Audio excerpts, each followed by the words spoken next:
Exhale. Ngayon, dahan-dahan nating ilipat ang usapan. Papasok tayo sa isa sa mga pinaka hindi napapansing pagkain, pero napakalakas ng epekto para sa mga may diabetes at kalusugan ng puso. Ang kale.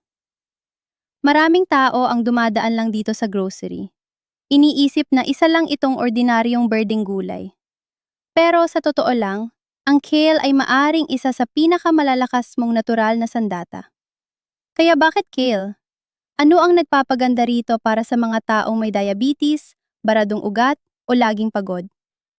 Ang sagot ay nasa kahangahangang kombinasyon ng mga sustansya nito na sabay-sabay na kumikilos para tulungan ang katawan mong gumaling mula sa loob.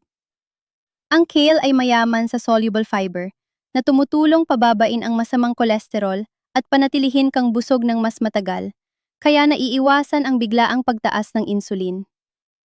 Napakahalaga nito para sa sinumang nagmamanage ng pre-diabetes o type 2 diabetes. Pero hindi lang yon. Ang kale ay may taglay ding antioxidants gaya ng flavonoids at sulforaphane, mga compound na kilala sa paglaban sa pamamaga na tahimik na sumisira sa mga daluyan ng dugo sa paglipas ng panahon. Pinapabuti ng mga antioxidants na ito ang sirkulasyon, binabawasan ang paninigas ng mga ugat, at nagpapababa ng panganib ng atake sa puso at stroke. At huwag nating kalimutan ang vitamin K na may mahalagang papel sa pagkontrol ng pamumuo ng dugo at sa pagpigil ng pag-ipon ng calcium sa mga ugat. Ibig sabihin nito, mas kaunting bara at mas malakas na puso. May isa pang mahalagang papel ang fiber ng kale. Pinapabagal nito ang pagsipsip ng asukal sa dugo, kaya mas nagiging stable ang glucose levels at nabibigyan ng pahinga ang iyong pancreas. Para sa sinumang nakaranas ng pabago-bagong blood sugar, malaking tulong ito. Ngayon, heto ang magandang bahagi. Hindi lang makapangyarihan ang kale, affordable din ito, versatile, at madaling idagdag sa araw-araw mong pagkain. Pwede mo itong ihalo sa smoothie, igisa kasama ng bawang at olive oil, isama sa paborito mong sabaw, o kainin ng hilaw sa isang malutong na salad. Isang simpleng tip, simula ng umaga sa isang detox drink. I-blend ang kale kasama ng lemon at tubig. Nakakatulong itong pasiglahin ang digestion, linisin ang katawan, at bigyan ng banayad pero nakaka-energize na tulak ang iyong metabolismo. At nagsisimula pa lang tayo. Susunod, titingnan natin ang isang prutas na sobrang tamis at makatas. Pero hindi mo aakalain na nakakatulong pala itong pababain ang blood sugar at ayusin ang mga nasirang daluyan ng dugo. 14. Avocado. Ilipat naman natin ang atensyon sa isang prutas na creamy, masarap, at nakakagulat ang lakas ng epekto para sa mga may diabetes at problema sa puso, ang avocado. Kadalasan, nakikita ito ng marami bilang uso lang na pagkain, pero para sa mga may problema sa blood sugar at kalusugan ng ugat, ang avocado ay isang tahimik pero napakalakas na kakampi. Bakit ito napakahalaga? Dahil sa kakaibang kombinasyon ng nutrients nito na nagtutulungan para suportahan ang natural na proseso ng paggaling ng katawan. Ang avocado ay punong-puno ng monounsaturated fats, ang mabubuting taba, na nagpapababa ng LDL o masamang kolesterol at nagpapataas ng HDL o mabuting kolesterol. Ang balanseng ito ay tumutulong panatilihing malinis ang mga ugat at mabawasan ang chronic inflammation na parehong mahalaga upang maiwasan ang atake sa puso at stroke. Pero hindi doon nagtatapos. Tumutulong din ang avocado na mapabuti ang insulin sensitivity na napakahalaga para sa mga may type 2 diabetes o pre-diabetes. Ibig sabihin, mas mahusay na nagagamit ng katawan ang glucose, kaya mas kaunti ang biglaang pagtaas ng blood sugar at mas nababawasan ang pressure sa pancreas. At pag-usapan naman natin ang potassium. Ang isang medium na avocado ay may mas maraming potassium kaysa sa isang saging. Ang mineral na ito ay tumutulong mag-relax ng mga daluyan ng dugo, nagpapatatag ng blood pressure, at pinoprotektahan ang puso laban sa mapang-anib na pagbabago-bago nito. Ngayon, baka mag-alala ka sa calories nito, pero huwag kang magpalinlang. Mataas ang avocado sa fiber na hindi lang nagpapabusog at tumutulong sa pagbabawas ng timbang, kundi nagpapakain din sa mabubuting bakterya sa bituka na nagpapabuti ng digestion at pangmatagalang metabolic health. Tatlong benepisyo sa isa: mas kaunting gutom, mas kontroladong asukal, at mas masayang tiyan. Sa emosyonal na aspeto, higit pa sa nutrisyon ang naibibigay ng prutas na ito. Marami sa aking mga pasyente ang nakakaramdam ng guilt kapag kumakain ng mayaman sa lasa, kahit na ito ay healthy. Pero ang totoo, kapag tama ang pagkain nito, ang avocado ay kakampi mo, hindi kalaban. Ang mahalaga ay alagaan ang katawan, hindi ito parusahan. Kaya paano mo ito ma-enjoy? Magdagdag ng hiniwang avocado sa salad, ihalo sa morning smoothie, gumawa ng guacamole kasama ng sariwang gulay, o simpleng lagyan ng konting lemon at kainin ng plain. Siguraduhin lang na iwasan ang mga may halong asukal o processed na dips. Ang susi ay consistency. Maliit na dami araw-araw, mga 1 kapat hanggang kalahating avocado, ay sapat na para makita ang tunay na pagbabago sa blood sugar, function ng puso, at overall na enerhiya. At dahil nabanggit na rin ang enerhiya, dumako naman tayo sa susunod na nakakagulat na pagkain sa listahan. Isang prutas na matamis ang lasa, pero tumutulong pala sa pagprotekta ng puso at paglilinis ng mga ugat, nakakaunti lang ang kayang pantayan. 13. Strawberry.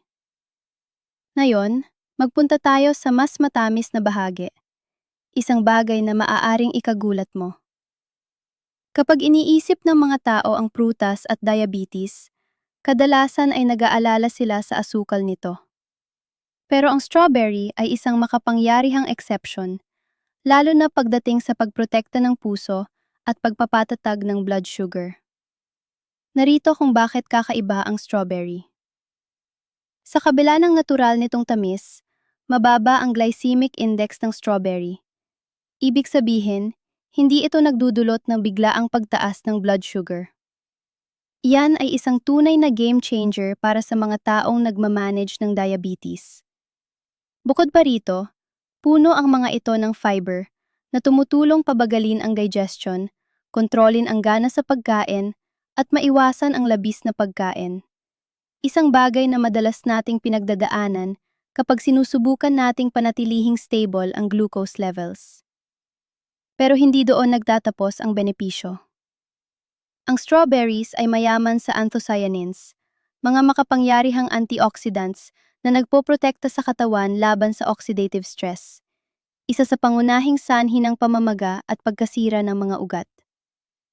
Ang mga compound na ito ay tumutulong mapabuti ang sirkulasyon, mabawasan ang inflammation, at mapababa ang panganib ng atake sa puso at stroke. Ang mataas din itong vitamin C ay nagpapalakas ng immune system at sumusuporta sa produksyon ng collagen, na tumutulong mapanatiling matibay at flexible ang mga daluyan ng dugo.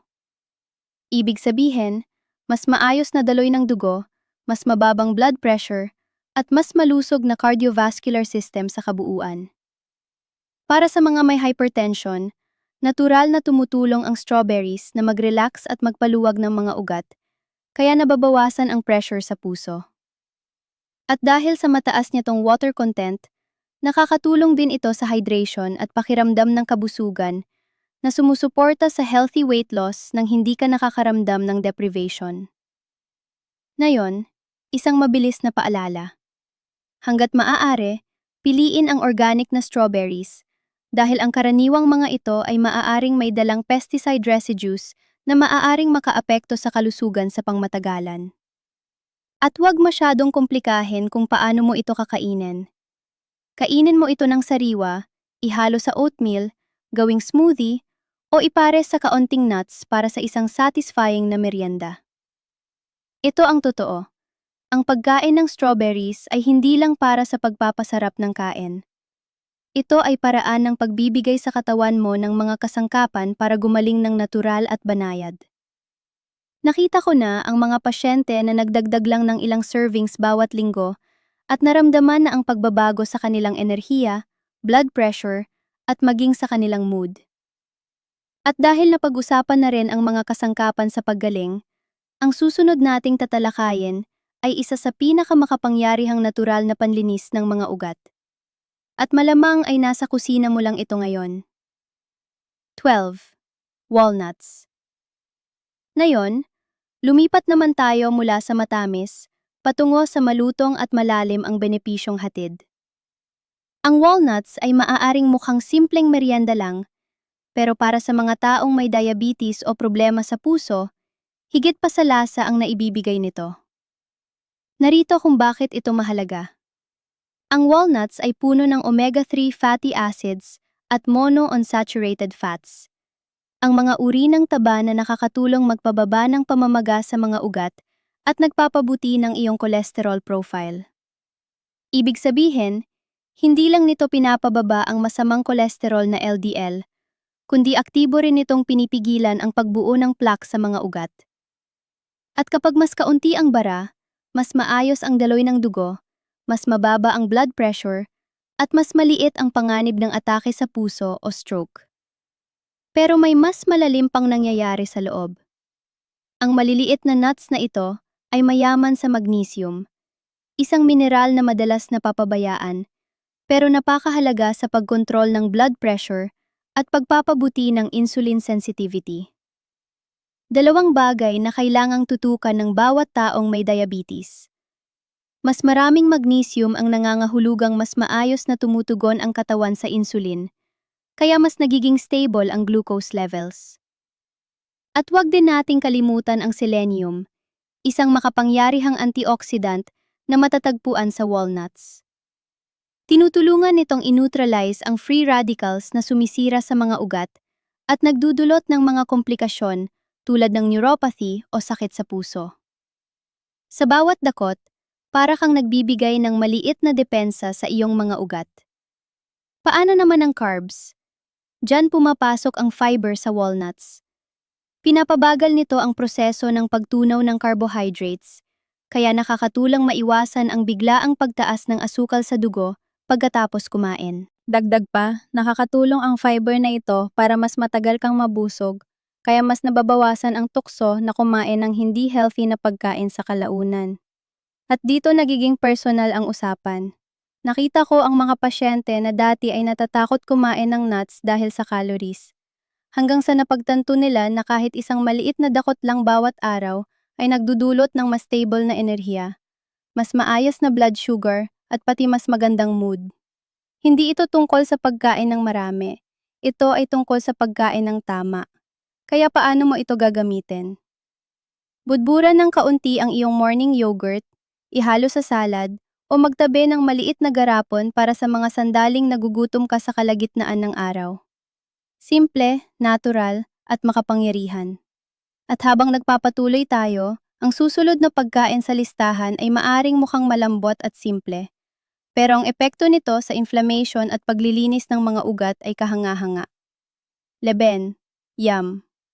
Ngayon, pag-usapan naman natin ang isang ugat na madalas minamaliit, ang simpleng yam.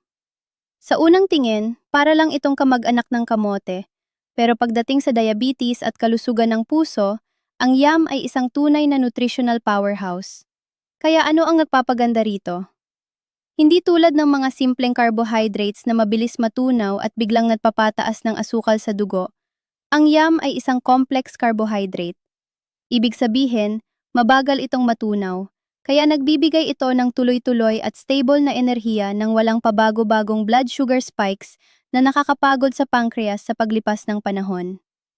Pero hindi lang yon. Ang yam ay puno ng anti-inflammatory antioxidants, lalo na ang isang makapangyarihang compound na tinatawag na dioscinin.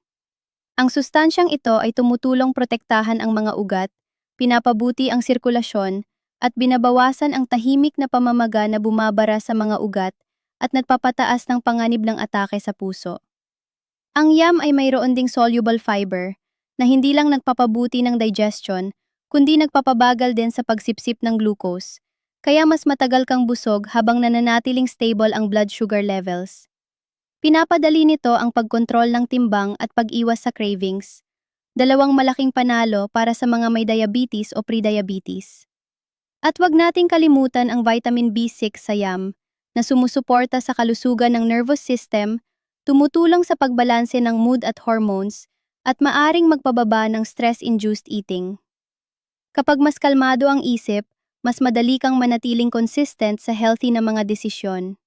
Ito ang gustong-gusto kong bahagi. Napaka-versatile ng yam. Pwede mo itong i-roast, gawing puree, ihalo sa sabaw, o hiwain at idagdag sa salad. May earthy itong lasa, nakaka-comfort, at puno ng potensyal para sa paggaling. At higit pa sa nutrisyon, may pag-asa rito. Maraming taong may diabetes ang iniisip na kailangan nilang isuko ang lahat ng masasarap na pagkain. Pero hindi yun totoo. Sa mga pagkaing tulad ng yam, maaari mong alagaan ang katawan mo habang ine-enjoy pa rin ang iyong kinakain. Ang mahalaga ay balanse, hindi paghihigpit. At dahil napag-usapan na rin ang balanse, ang susunod na sangkap ay maaring mukhang pangkaraniwan, pero may pambihirang epekto sa paglilinis ng plaque sa mga ugat at pagpapatatag ng insulin levels. 10. Garlic. Ngayon, ibaling natin ang pansin sa isang maliit pero napakalakas na sangkap, ang bawang. Ang munting bumbilyang ito ay ginamit na sa loob ng maraming siglo sa tradisyonal na medisina, at ang kaya nitong gawin para sa puso at blood sugar ay tunay na kahanga-hanga. Narito kung bakit nararapat itong maging bahagi ng iyong araw-araw.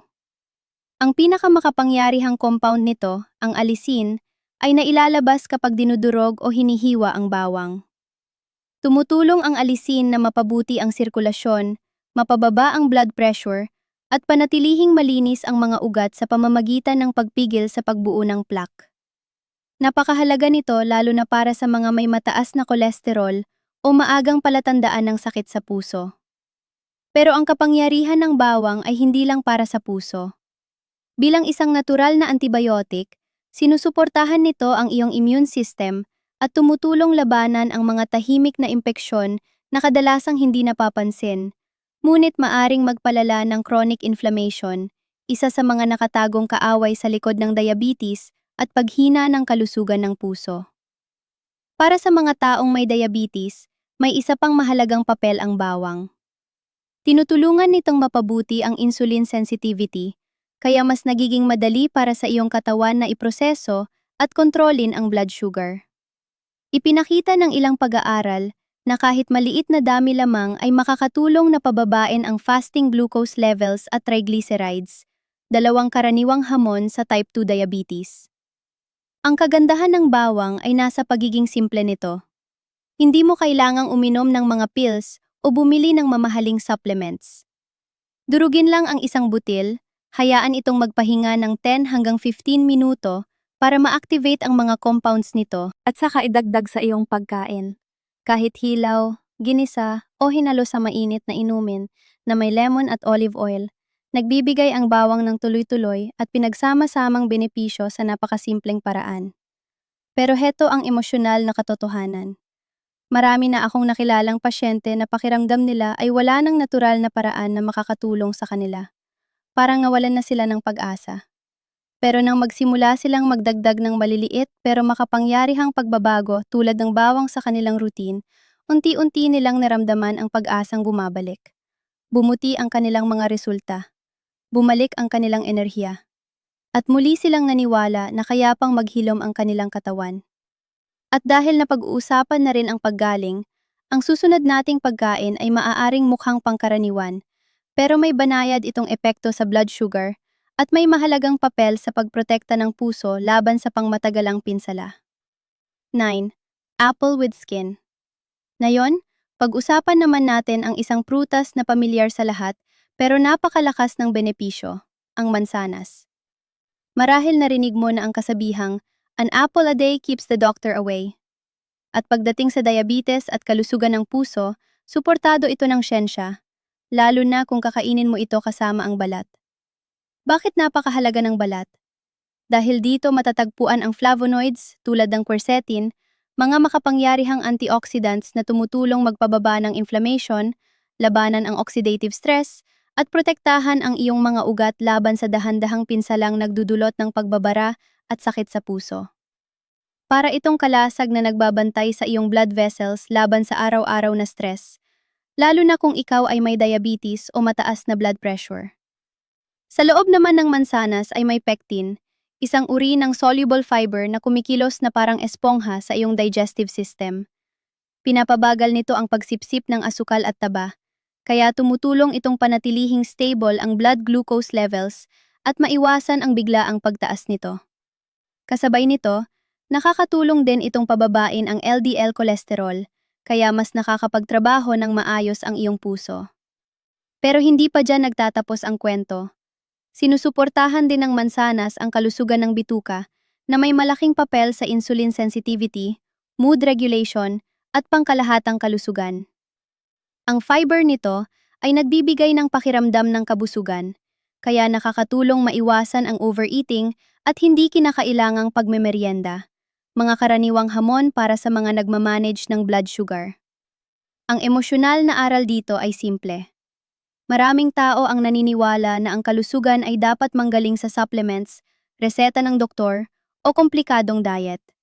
Pero narito ang patunay na ang isang simpleng mansanas araw-araw, hilaw, hinalo sa smoothie, o niluto ng walang dagdag na asukal, ay maaaring magdala ng tunay na positibong pagbabago sa iyong katawan. At pagdating sa mansanas, mas mainam ang organic, dahil ang balat nito ang may pinakamaraming nutrients, at sa kasamaang palad, dito rin madalas naiipon ang pesticides. Nakita ko mismo kung paano ang mga taong dati ay nalilito at natatakot sa kanilang diagnosis ay nakahanap ng kapayapaan sa simpleng pagsisimula, isang mansanas bawat araw. Minsan, ang paggaling ay hindi nangangailangan ng malaking pagbabago. Minsan, nagsisimula ito sa isang kagat. At kung ipinapakita ng mansanas na kayang magpagaling ng pagiging simple, hintayin mo hanggang makilala mo ang susunod na sangkap. Isang ugat na matamis, nakakapagpakalma, at kilala sa pagtulong sa pagbalanse ng hormones, blood sugar, at maging ng mood. 8. Broccoli. Ngayon, ilipat natin ang usapan sa isang simpleng berdeng gulay na madalas hindi nabibigyan ng sapat na pansin, ang broccoli. Maaring hindi ito ang pinakakaakit-akit sa iyong plato, pero pagdating sa pagprotekta ng puso at pagbalanse ng blood sugar, ang broccoli ay isang tunay na nutritional powerhouse. Kaya ano ang nagpapaganda rito? Nasa isang compound na tinatawag na sulforaphane ang lihim, isang natural na detoxifier na tumutulong linisin ang dugo at protektahan ang lining ng iyong mga ugat laban sa pamamaga. Ang chronic inflammation ay isa sa mga pangunahing dahilan ng pagbuo ng plaque sa mga ugat na maaaring magdulot ng atake sa puso at stroke. Kumakilos ang sulforaphane bilang natural na panangga, binabawasan ang pamamaga bago pa ito maging seryosong problema. Pero hindi pa doon nagtatapos ang benepisyo ng broccoli. Puno rin ito ng fiber na tumutulong mag-stabilize ng blood sugar sa pamamagitan ng pagpapabagal ng digestion at pag-iwas sa glucose spikes. Ang fiber ding ito ay nagpapakain sa mabubuting bakterya sa iyong bituka na sumusuporta sa digestion, immunity, mood, at maging sa insulin sensitivity. Mayaman din ang broccoli sa vitamin C na nagpapalakas ng immune system at tumutulong sa mas mahusay na absorption ng iron, kaya mas nagiging energized ka. At huwag nating kalimutan ang vitamin K na sumusuporta sa healthy blood clotting at nagpapatibay ng mga buto. Dalawang bagay na madalas hindi napapansin pero napakahalaga, lalo na sa mga may diabetes o problema sa puso. At hetong magandang balita. Mababa sa calories ang broccoli, pero may thermogenic properties ito. Ibig sabihin ay bahagya nitong pinapabilis ang metabolism at tumutulong sa fat burning. Perpekto ito para sa mga gustong magbawas ng timbang o belly fat nang hindi kailangang dumaan sa mahihirap na diet o uso-usong paraan. Mas kahanga-hanga pa, ipinakita rin ng mga pag-aaral na ang broccoli ay nakakatulong magpababa ng panganib ng ilang uri ng cancer, kabilang ang colon, breast at prostate. Kaya sa bawat kagat, hindi mo lang sinusuportahan ang iyong puso at blood sugar, binibigyan mo rin ng proteksyon ang buong katawan mo. Ngayon, paano mo ba ito ma-enjoy? Pwede mo itong steam, igisa kasama ng bawang at olive oil, i-blend bilang sabaw, o ipares sa itlog at grains. Napakaraming paraan, at sa bawat kain mo, unti-unting nadaragdagan ang mga benepisyo.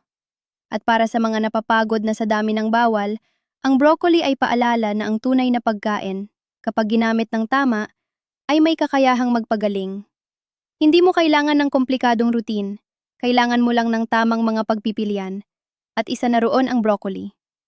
Susunod, aalamin natin ang isang makulay at maasim-asim na prutas na ikinagugulat ng maraming may diabetes dahil sa kakayahan nitong balansehin ang blood sugar.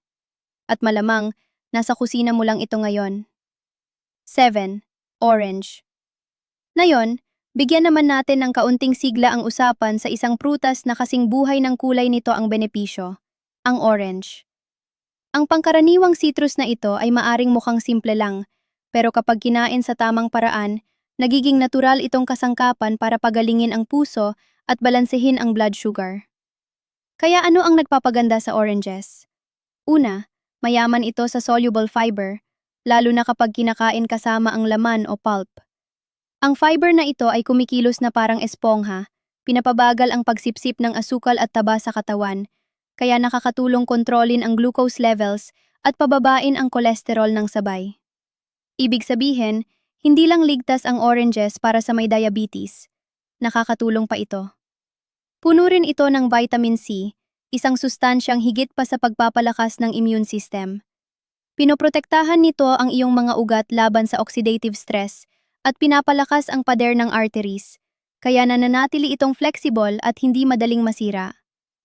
Pero isa sa mga hindi gaanong napapansin na bayani sa oranges ay ang hesperidin, isang plant compound na nagpapabuti ng endothelial function. Sa madaling salita, tinutulungan nitong mag-relax ang iyong mga ugat, nagpapababa ng blood pressure at pumipigil sa pagbuo ng plaque. Ibig sabihin, mas maayos na daloy ng dugo at mas malakas na puso sa bawat kain. Bukod sa pisikal na benepisyo, may naibibigay ding saya ang oranges. Ang natural nitong amoy at preskong lasa ay kayang magpagaan ng pakiramdam, magbigay ng enerhiya, at makatulong bawasan ang inflammation na konektado hindi lang sa diabetes, kundi pati sa depression. Pagkain na nagpapagaling at nagpapasaya, iyan ang tunay na lakas. Pero may isang mahalagang paalala. Piliin palagi ang buong orange o smoothies na may kasamang pulp.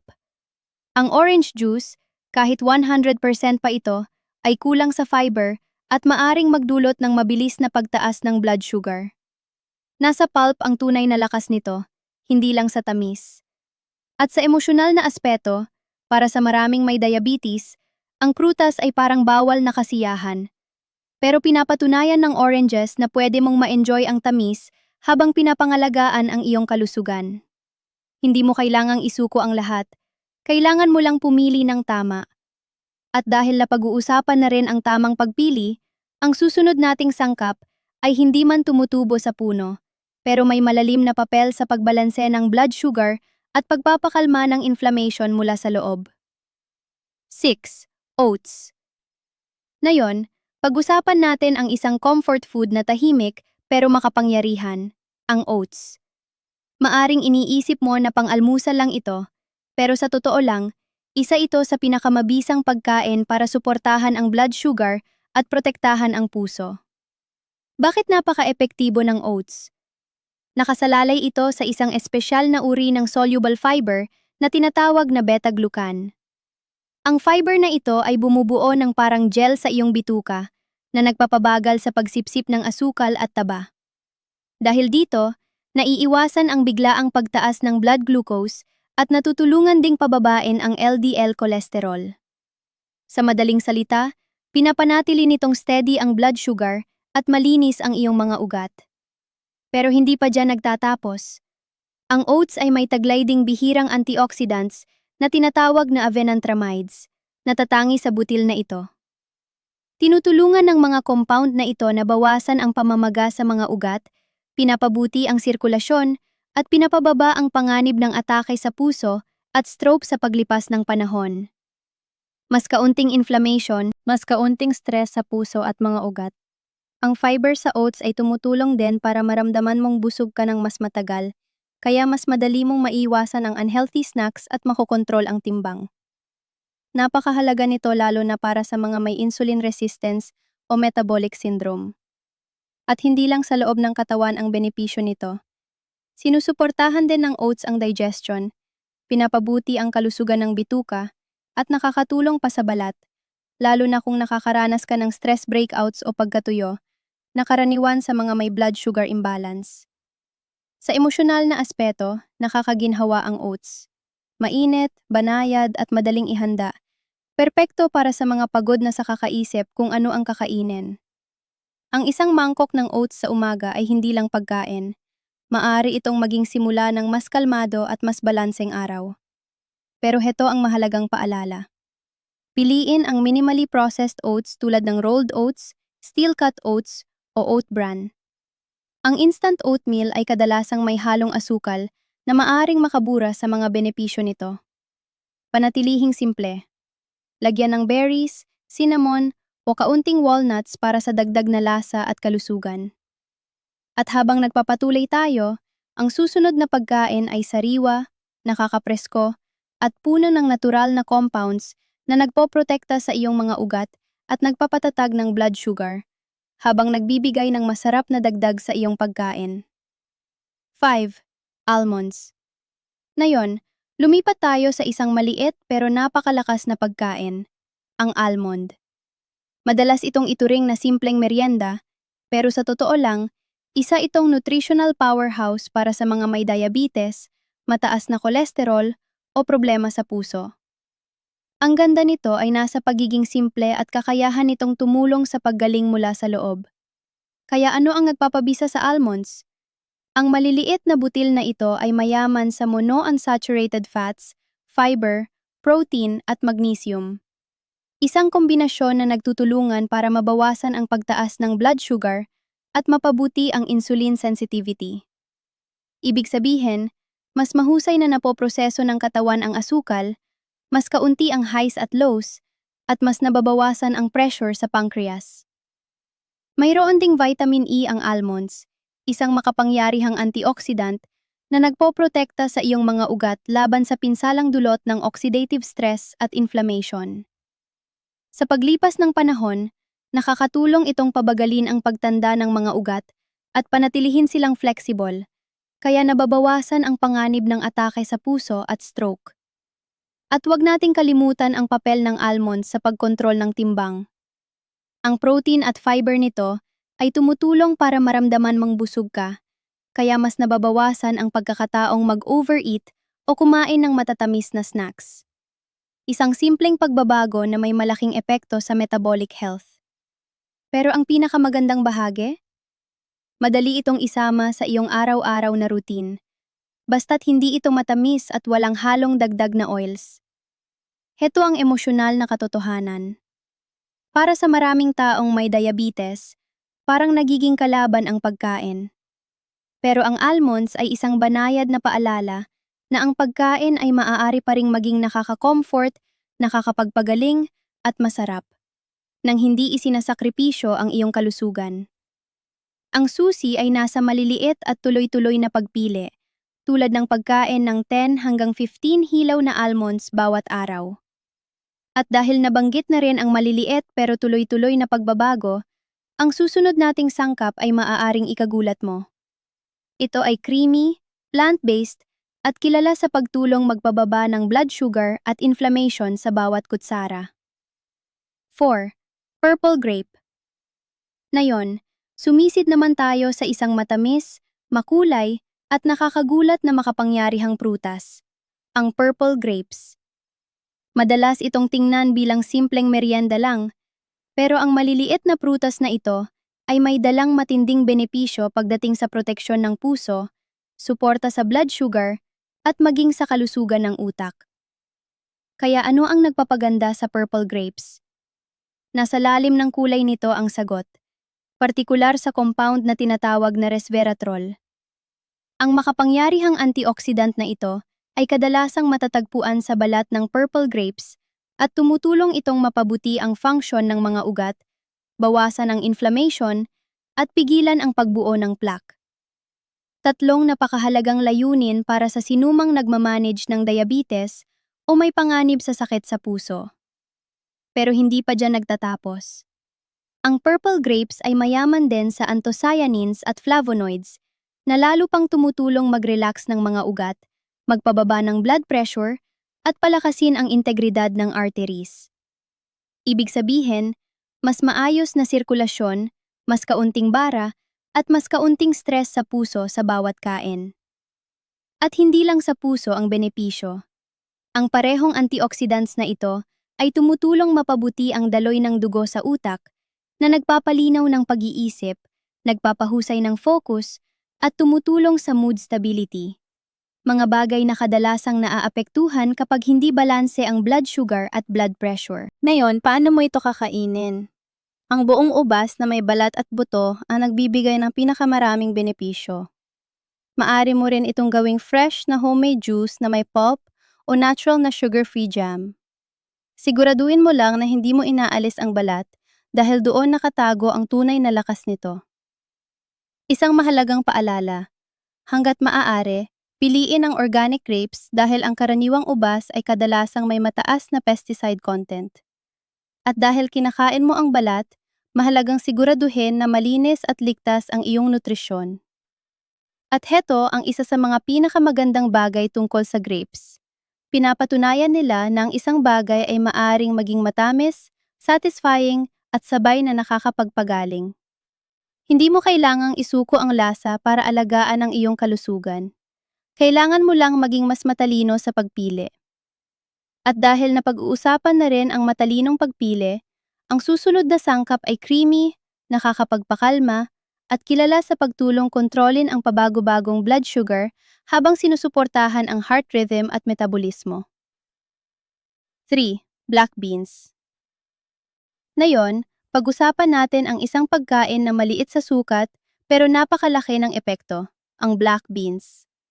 Madalas itong makita sa mga simpleng putahe sa iba't ibang bahagi ng mundo, pero ang maitim na legumes na ito ay may tahimik na lakas na kayang baguhin ang kalusugan ng iyong puso at patatagin ang iyong blood sugar. Kaya bakit napakalakas ng black beans? Nagsisimula ito sa soluble fiber nito na kumikilos na parang filter sa iyong digestive system. Pinapabagal ang pagsipsip ng asukal, kinokontrol ang glucose levels, at nagpapababa ng LDL cholesterol. Isang malaking panalo para sa mga may diabetes o gustong maiwasan ang komplikasyon nito. Puno rin ito ng plant-based protein na tumutulong bumuo at magpanatili ng lean muscle mass. Isang bagay na lalong nagiging mahalaga habang tayo ay tumatanda. At dahil mas matagal tunawin ang protein, nakakatulong din itong magbigay ng pakiramdam ng kabusugan, kaya mas naiiwasan ang unhealthy snacks sa pagitan ng pagkain. Paano naman ang sugar spikes? Mababa ang glycemic index ng black beans. Ibig sabihin, mabagal itong matunaw at hindi nagdudulot ng biglaang pagtaas ng blood glucose. Nakakatulong ito na panatilihing stable ang insulin levels sa buong araw at mabawasan ang stress sa pancreas. Hindi rin aksidente ang maitim nitong kulay. Mayaman ito sa anthocyanins, ang parehong antioxidants na matatagpuan sa berries at purple grapes. Tinutulungan ng mga sustansyang ito na bawasan ang inflammation, protektahan ang mga ugat, at pababain ang panganib ng atake sa puso at stroke. Nagbibigay din ang black beans ng mahalagang iron, magnesium, at potassium. Isang kombinasyon na sumusuporta sa oxygen levels ng dugo, function ng kalamnan, at steady na tibok ng puso. Ang mga mineral na ito ay madalas kulang sa modernong diet, lalo na sa mga umiiwas sa red meat o sobrang sodium. At heto ang magandang bahagi. Ang black beans ay abot kaya, versatile, at madaling idagdag sa araw-araw na pagkain. Maaari mo itong ipares sa brown rice para sa kumpletong protein, ihalo sa sabaw, o idagdag sa salad para sa dagdag na fiber at lasa. Sa emosyonal na aspeto, ipinapakita ng black beans ang isang mahalagang katotohanan, na ang paggaling ay hindi laging nangangailangan ng bihira o mamahaling pagkain. Minsan, ang sagot ay nasa kusina mo na. Simple, masustansya, at handang sumuporta sa'yo sa bawat subo. At sa susunod, aalamin natin ang isang presko, makatas na prutas na nagpapalamig sa katawan, nagha-hydrate sa sistema, at nagbibigay ng makapangyarihang benepisyo sa blood sugar at sirkulasyon. 2. Lemon. Ngayon, pisilin natin ang katotohanan mula sa isang maliit, maasim, pero napakalakas na prutas, ang lemon.